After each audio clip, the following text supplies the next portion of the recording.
Hello everyone at welcome po sa ating channel. This is Coach Jared. Hello po mga kababayan. Welcome po sa ating video na ito na actually it is a Sunday. Di ho ako usually nagwo-work pag Sunday but the situation called for it. Di tayo nakapag-live kahapon so it is what it is mga kababayan. So pero syempre hindi natin palilipasin ng weekend na hindi tayo nagla-livestream kasi marami pa rin tayong dapat pag-usapan. Marami pa rin nung dapat alamin at malaman nating lahat bilang citizens, responsible citizens ng Pilipinas, mga kababayan. Oo. So, welcome po sa ating channel. This is Coach Jared. Wag niyo kakalimutan na mag-subscribe dito po sa ating channel. Dito po sa Coach Jared Live YouTube channel. Meron po tayong second YouTube channel, Coach Jared Highlights. Doon po naka-upload yung ating mga replay ng ating radio show, yung Coach Jared, yung kala ko show ko lang eh, hindi. Marami kami doon, guys.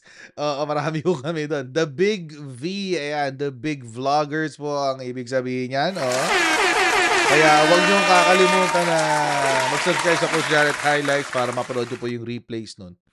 At mapapanood niyo rin po yung actual live stream nito pong aming The Big V sa Radyo Pilipinas 738 sa AM band, sa Channel 3 ng TV Plus at sa Channel 45 to 49 ng GMA For The Box. So panoorin niyo po kami. Okay. So ito, dagdagan natin sa mga pag-uusapan natin ngayon mga kababayan. Napakainit po talaga ng kwentuhan ngayon ukol sa korupsyon ng flood control program. So, mainit ang kwentuhan ngayon dyan. At sa ngayon, mga kababayan, wala pa rin hong up until today. Usually, mga hinahinala pa lang ang meron. Tulad ng nabisto na tawag dito. Yung nabistong flood control, tawag dito. Flood control. DPWH engineer na kakuntsaba ni Joel Villanueva. Naalala niyo ba yun, mga kababayan? Pakita ko ulit sa inyo. Remind ko lang kayo. Oo. Kung maalala niyo, si Senator Ping Lacson ay naglabas ng mga larawan ng isang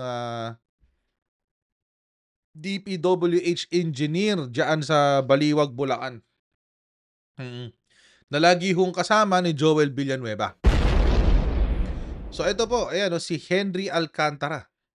At according nga doon sa sinabi ni Senator Ping Lacson sa kanyang privilege speech, ang Bulacan daw ang pinaka-notorious sa mga flood control scams, mga kababayan. Yung kunyari may gagawing flood control infrastructure, tapos ang ending, ghost. Parang si Sarah, multo. Non-existent. Ganun ho yung nangyayari doon. So, meron na hong isa na nabisto. Ito nga, si Henry Alcantara. Binisto ni former senator, ni Senator Ping Lacson. So, shout out po kay Senator Ping Lacson doon. Pero meron pa hong isa. Antindi nito, mga kababayan.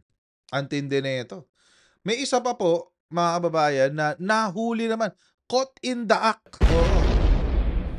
Ito kasi kay Joel Villanueva, all of these are speculation. Speculative pa lang ito, mga kababayan. Kasi, picture-picture lang. Ayan, picture-picture lang.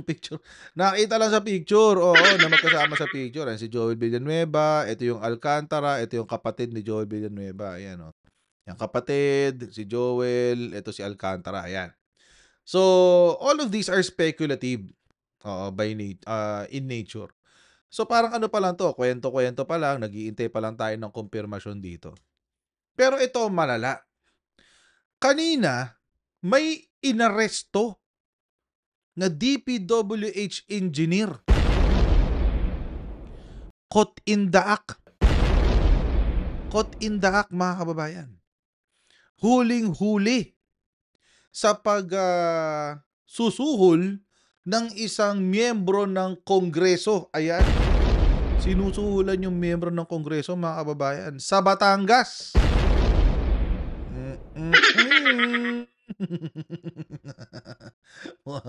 Mukhang may tama to, guys. Ito ho yung balita. Ayan.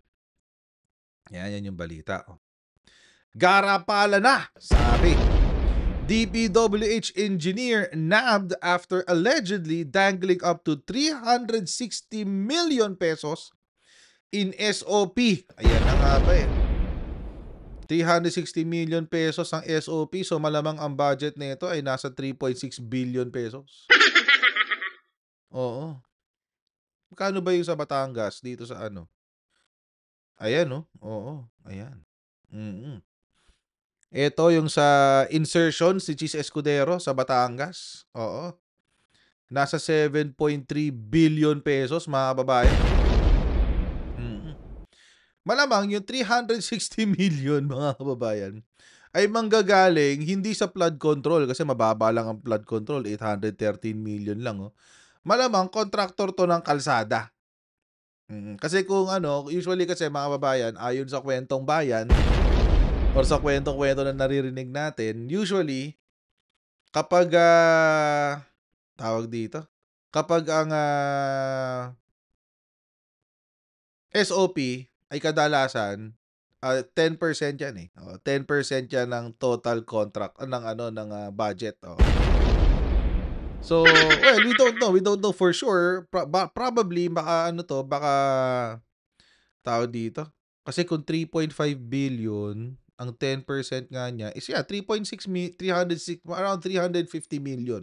More or less. More or less. So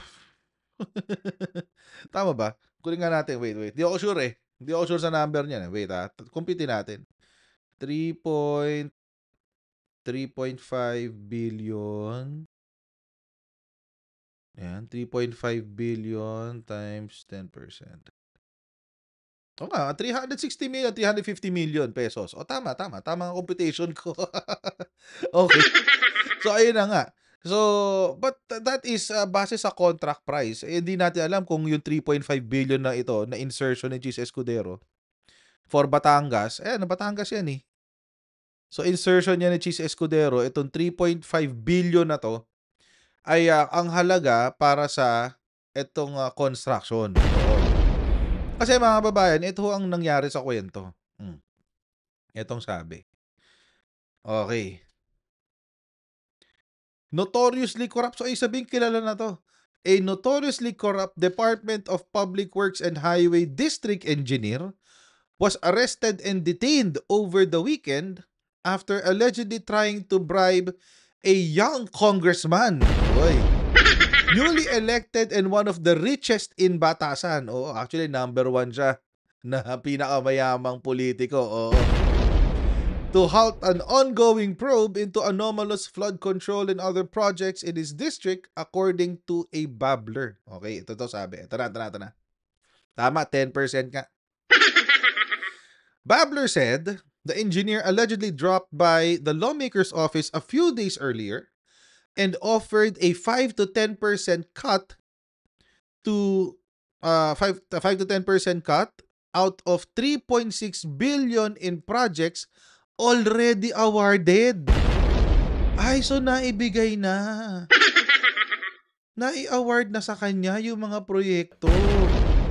Hindi ho sinabi kung anong klaseng proyekto. Pero mga kababayan, kung konektado kay Cheese Escudero. Kasi nga, mga kababayan, kung babalikan ho natin yung kwento, ayan 3.6 nga eh. 3.6 billion pesos ang budget ng insertion ni Cheese Escudero sa Batangas for roads. Ay, Cheese. Ay, grabe siya. Ito kaya yun. Di natin alam guys We're just thinking about this logically. Base lang sa dokumentong nakikita natin. Pero kasi, according sa kwento, nagko-connect eh. Connect the dots tayo guys eh. Nai-award na. Kasi ito yung insertion sa budget ni Cheese Escudero. Ayan yan. SP Cheese Escudero's BICAM insertions for GAA. Ayan Yan di ba? Top 10 insertions. Yan. Si Cheese Escudero lahat yan. Di ba? Ito naman yung para ano, yung insertion ni Cheese para kay Bongo. Yan, di ba? Tindi. May kasamang DOH. Tingnan nga natin. Malaman kaya natin Batangas. Batangas. Ayan. Ano yan? Mga ospital yan. Wait. Doon tayo sa mga kalsada. Ayan, oh. Ayun, oh. Balayan, Baligo Road. Batangas. Jokno Highway. 150 million. Cavite, Batangas Road. 180 million.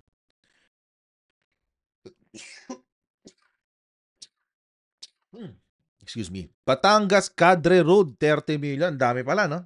Cavite, Batangas Road, 100 million. San Juan Bypass, Package 7, 50 million. San Juan Bypass, Package 5, 200. Grabe, ang dami, oh. Lobo Bypass. Oo nga. Oo. Ito, may streetlights pa, oh. Okay. Hindi yan kasama. Streetlights yan, eh. Well, baka ito nga yun. We don't know. We don't know. Improvements of Batangas Quezon Road, 150 million, oh, di ba? So, kasama siya dito sa insertions ni Cheese Escudero.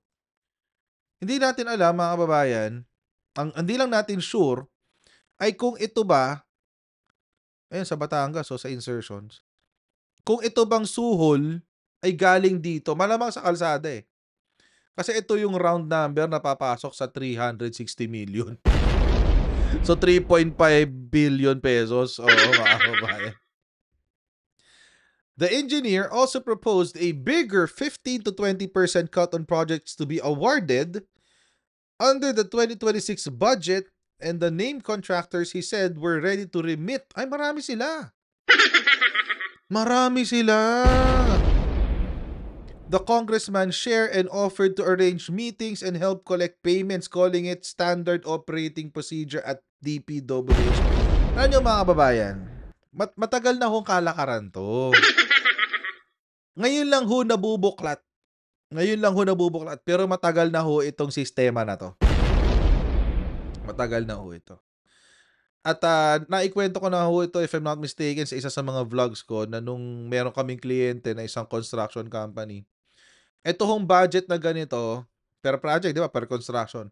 Kasama ho yan, ang tinatawag ho nila dyan ay representation expense. So, sa internal documents nila, sa mga internal na papeles nila, ang tawag dyan ay representation expenses. Pero, kapag sa kwentu-kwentuhan, pagkausap si congressman, si senador, si whatever, ang tawag ho dyan ay SOP. Pati si mayor, si governor, lahat ho silang kasama dyan, ang tawag ho dyan ay SOP.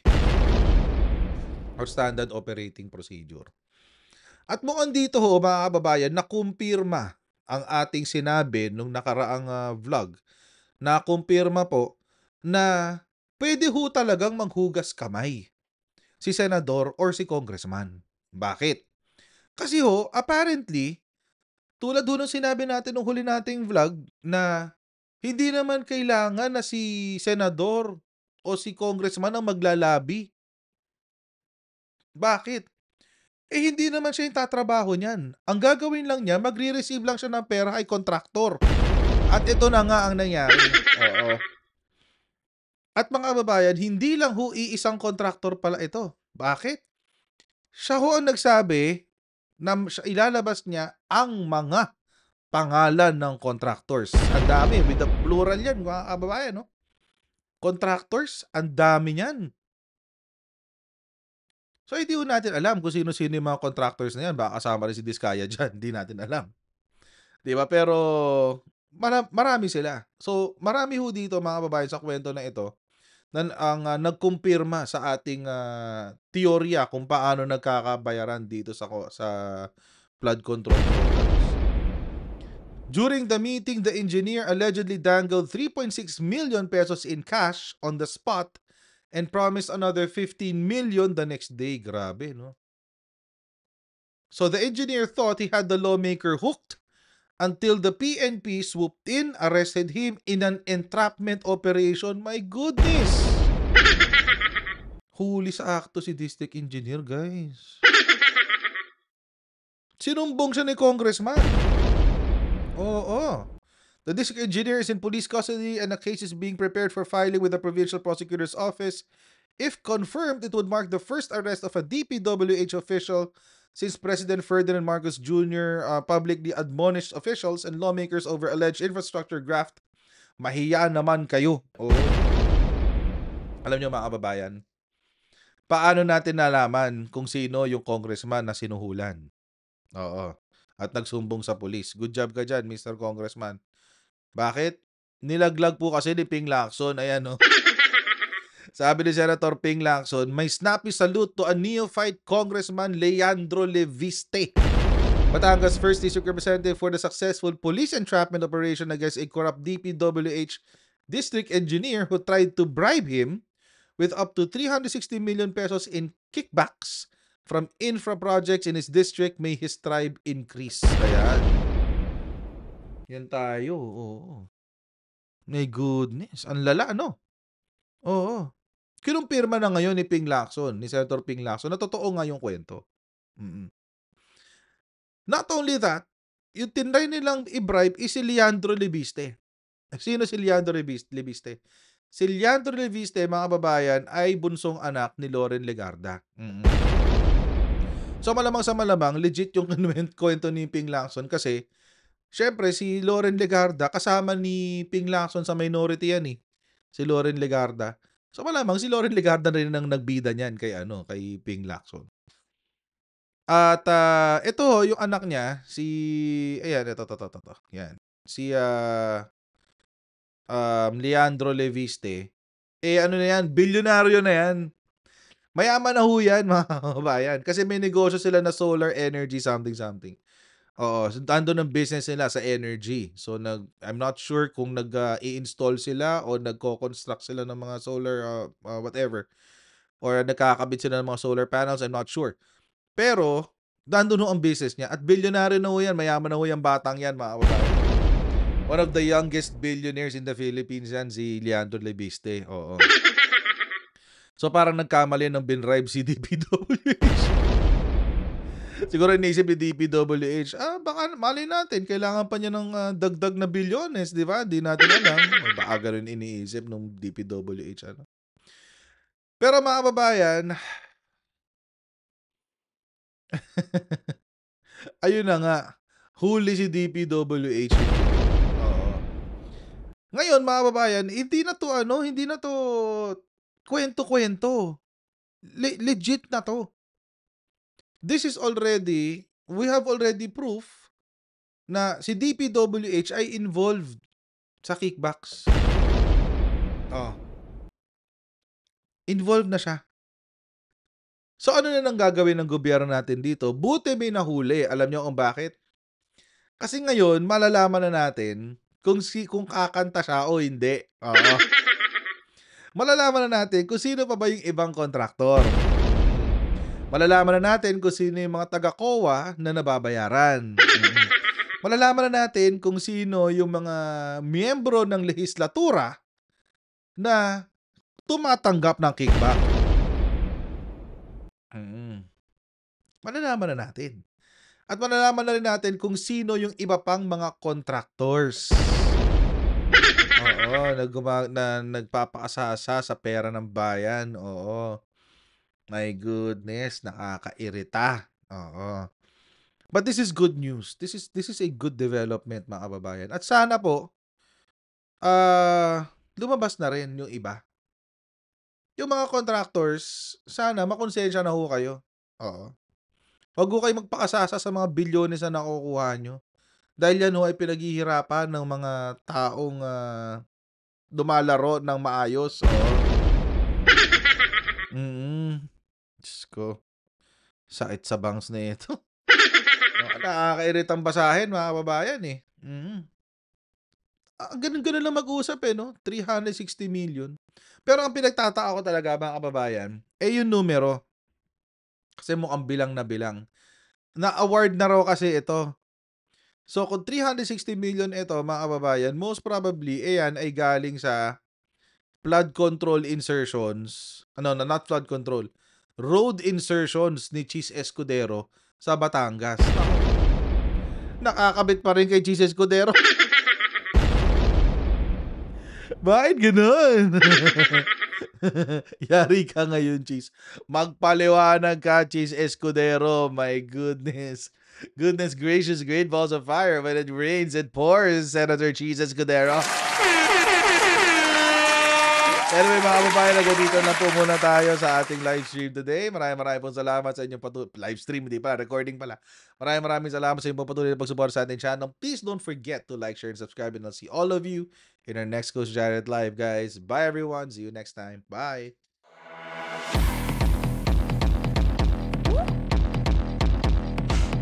Pag ganun, huwag natin gawing tanga mga Pilipino. Mas maganda kasi nasa lugar ka ng tama kaysa yung pinipilit mo yung pagkakamali.